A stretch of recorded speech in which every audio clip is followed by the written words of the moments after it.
आप चुप्पी साध लेते हैं, तो फिर आपकी नीयत पर सवाल होता है कि आप हिंदू मुस्लिम करके चुनाव को जीतना चाहते हैं सीएए के जरिए। और दूसरा, 33% आरक्षण नौकरियों में, क्या आखिरकार महिला वोटर ने अपना दबदबा इस देश में दिखा दिया है? सभी पार्टियां ये समझ गई हैं कि अगर उनको हमने अपनी तरफ कर लिया तो ऐसे कदमों के बाद चुनाव में आधी आबादी 50% हमारी तरफ आ सकती है। इस जंग में आपका है, दोनों पर आपका जवाब। रूपा जी।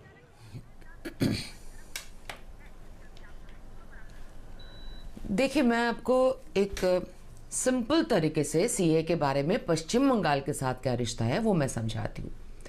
हम लोग पश्चिम बंगाल क्यों बोलते हैं, ये अगर आप ध्यान में रखें तो आपको और भी इसको समझने में आसान रहेगा। क्यों? क्योंकि बंगाल एक था, अनडिवाइडेड था, वहां से हम लोग यहाँ पे आए।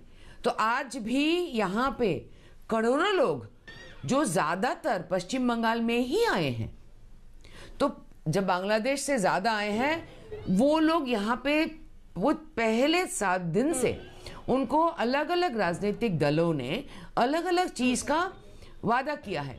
अभी इनमें से कई लोग हैं जिनका इलीगल तरीके से आईडी वगैरह बन चुका है ये, लेकिन ये लीगल तरीके से, इस देश की आईनी लीगल तरीके से ये अभी भी पूरी तरह से सिटीजन नहीं है एज पर द सिटीजनशिप एक्ट। इसलिए सीए की जरूरत पड़ी। क्यों?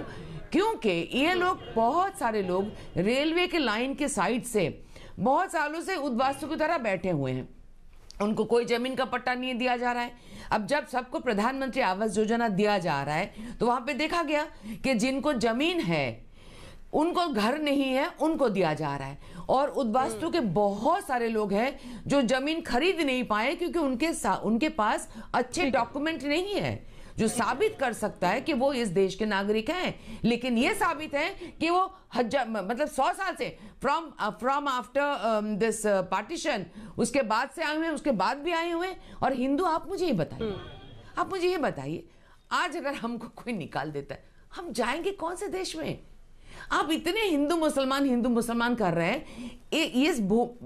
इस पृथ्वी में, आप मुझे 1-2-4 देश तो बोल दीजिए जहां पे आज मैं जाके बस सकती हूँ। तो कहां जाएंगे? पाकिस्तान से, बांग्लादेश से, अफगानिस्तान से आएंगे तो हम लोग जाएंगे कहां से कहां? तो ये क्या, मतलब क्या ये पॉलिटिकल झंझट है, मुझे समझ में नहीं आता है। अब लोगों का शक्ल नहीं दिखता, लोगों का तबीयत हालत नहीं दिखता। शरणार्थी तो असम में भी है ना रूपा जी, तकलीफ हो रही है, ये किसी को नहीं दिखता। शरणार्थी तो इन्हीं देशों के शरणार्थी तो असम में भी है ना रूपा जी, ऐसे शरणार्थी तो असम में भी है ना। एक छोटा सा जवाब। हाँ, उनकी चिंता नहीं है। मैं वही बताती हूँ, शरणार्थी असम में भी है, शरणार्थी कर्नाटक में भी है, शरणार्थी अलग अलग जगह पे पार्टीशन के बाद और उसके बाद भी अलग अलग जगह पे अलग अलग टाइम पे लोग आते हुए हैं। अब मुश्किल ये हुआ है कि अलग अलग राज्य की डिमांड अलग अलग है। पश्चिम बंगाल के बारे में मैं ज्यादा आपको बता सकती हूँ क्योंकि यहाँ मैं गांव तो घूमती हूँ। डिमांड तो समझ गए, नहीं जानती। नहीं रूपा जी, तो असम की डिटेल अगर मुझे पूछना पड़ेगा, डिमांड तो हम समझ गए, लेकिन नियत पर सवाल उठ रहा है ना कि आप लोग एक राज्य में कुछ और करते हैं अपने फायदे के लिए, दूसरे राज्य में कुछ और करते हैं। जल्दी से मैं चाहती हूँ कि महिला के जो 33% आरक्षण है उसके जरिए बीजेपी विमेन वोटर को, जो महिला वोटर को रिझा रही है, उस पर आप जल्दी से 2 लाइन। मैं आपको एक बात बता, ठीक है, मैं छोटा करके आपको एक समझाती हूँ।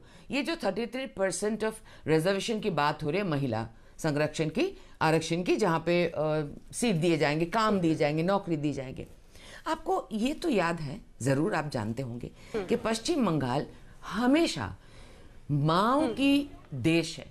पश्चिम बंगाल ऐसी जगह है जहां के मातृभूमि और महिला सशक्त हमेशा रहा है। हर जगह पे महिला आगे रहते पश्चिम बंगाल में बहुत सालों से, बरसों से। लेकिन ये पश्चिम बंगाल यही वह राज्य जहां पे सबसे ज्यादा महिला निर्यातन भी हो रहा है पिछले 20-30 साल से।